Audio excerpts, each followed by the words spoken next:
Now at 5, taking a plea deal. We have the agreement filed in the case of a popular Mexican rapper who's accused of driving drunk, killing a passenger in a Lyft.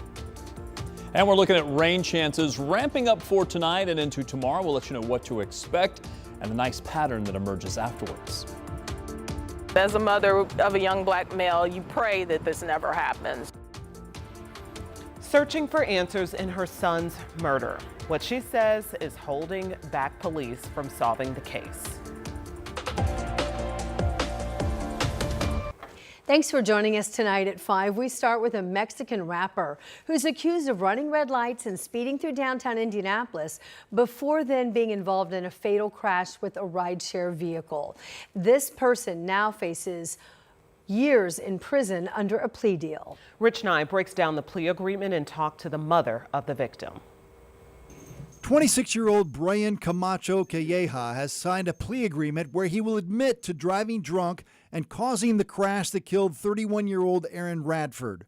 The crash happened about 3 a.m. on September 20th of last year. Radford was a backseat Lyft rideshare passenger in a black GMC Yukon going south on East Street. Camacho Calleja was driving a red Dodge Charger east on Ohio Street. Court records say that Camacho Calleja ran a red stoplight at this intersection going 94 miles an hour and hit the Lyft vehicle. Radford was ejected from the Yukon during the crash and died from his injuries. The posted speed limit here on Ohio Street is 25 miles an hour. Camacho Calleja was allegedly drinking at the Moon Bar and Grill on Market Street and left with 2 women passengers when the bar closed. One woman told police she asked Camacho Calleja to slow down before he crashed just a few blocks away. Under the plea agreement, Camacho Calleja would plead guilty to operating a vehicle while intoxicated causing death, plus 3 counts of criminal recklessness.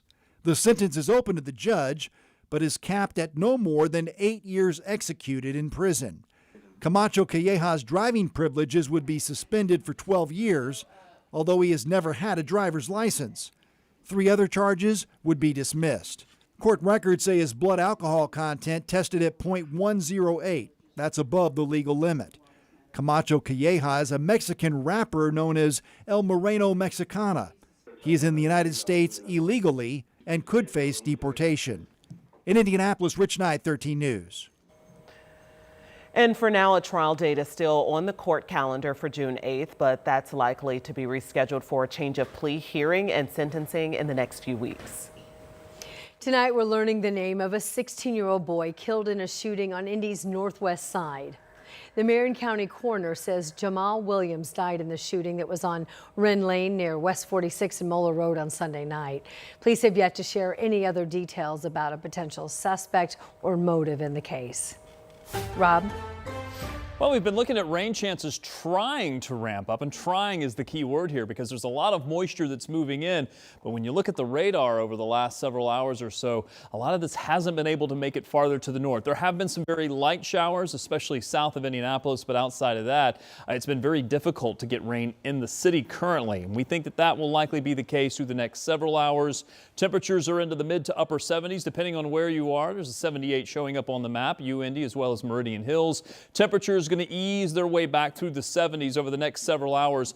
I'll keep a chance of showers in the forecast. This will be off and on during the next several hours and even during the overnight, but most of that chance is going to be farther to the south. I do think rain will arrive in Indianapolis sometime during the overnight by early morning. Temperatures staying very mild, 65. It's gotten much more humid, and that rain chance is really going to ramp up for the early part of tomorrow morning. I'll outline this. I'll show you some of the new model output that's suggesting that some of you on the morning commute could get some heavier rain before our temperatures warm up in the mid to upper 70s again. Get through this batch of rain and things really change as we head into the weekend. I'll show you that part of the forecast for you coming up. All right, looking forward to it, Rob. Thank you. And of course, you could check the forecast whenever you want on our WTHR streaming app. That's where our local radar is streaming 24/7. First day back to work for a lot of people after the holiday weekend. And when we look back, we can say it was a deadly Memorial Day weekend here. 3 people died, all involved in domestic disturbances Sunday and Monday. Ella Rhodes joins us in studio. So Ella, we're wondering when we see this, is there this underlying trend about the holiday and a link or connection with domestic violence? Well, experts say when people spend more time at home and alcohol is involved, the chance for domestic violence does increase. Now, both of the situations are still being investigated, so we don't know all the details yet. But that first situation we want to tell you about, a man allegedly shot and killed Zaw Sean Allen Davis early Sunday morning on the Far East Side. IMPD says the victim called in a domestic disturbance, worried about his girlfriend's safety. She was with her ex-boyfriend when the new boyfriend arrived. Investigators say the ex shot and killed him. Officers arrested the former boyfriend. Then yesterday afternoon in Hendricks County, Brian Brannigan and his wife Lauren Brannigan, also known as Ellie, died. Officers went to the house for a possible domestic dispute. Officers encountered the man in the yard and say he eventually pointed a rifle at officers and they shot him. Officers then searched for a woman mentioned in the initial report. They found her in the backyard. Medics determined both husband and wife died at the scene. The coroner has not released specific causes of their death. Now, these three deaths on the holiday weekend really struck us, so I reached out to Coburn Place, which supports domestic violence survivors. A senior director at Coburn Place told me it's important for family, friends, and the community to recognize signs of domestic violence. Biggest sign is isolation and controlling. So they really want you to be isolated because they know that although you might not see the signs because a lot of times you're in love or you can't see it, your family and friends can see it. She also told me if you're a part of the support system for a victim of domestic violence, be open and be patient. Don't press someone to open up. Right, and those are important signs. It's important to keep an eye out for them as well as we're heading into the summer. People on different shifts and are spending more time together. Exactly. Ella, thank you. Thanks. And tonight marks 4 months since a man was shot inside an apartment on Indy's west side, and no new answers. 33-year-old Chris Fitzgerald II died from his injuries. His case is one of dozens of homicides in Indianapolis still unsolved. And now his mother says witnesses are keeping the case from moving forward. That is frustrating for her. Ashton Hackman shares her push now for justice, also her push for change.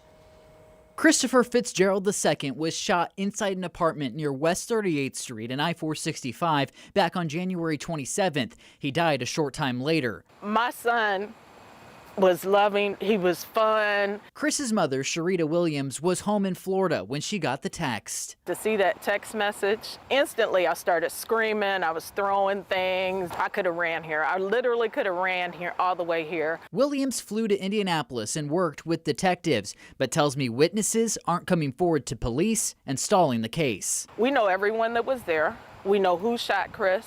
We know what happened. We know all the details. And these people are going on with their lives. I see them on social media, and they're going on with their lives. They're having a great time. They're traveling. They're doing all these things. And meanwhile, I'm dealing with this hurt. Ahead at 6, how this mother is now turning her son's death into an opportunity to push for a change to state law. In Indianapolis, Ashton Hackman, 13 News. And Metro Police tell us detectives continue to investigate this case. Anyone with information is asked to contact IMPD or anonymously through Crime Stoppers.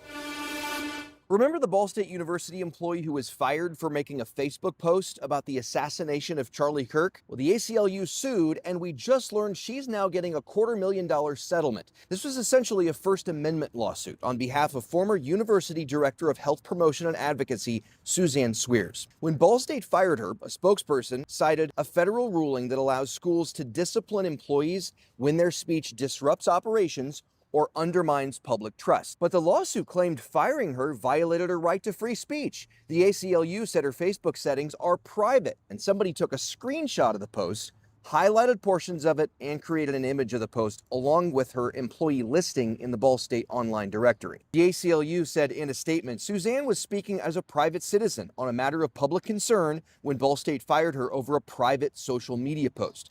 The First Amendment does not allow government institutions to retaliate in those circumstances, and this settlement reflects that.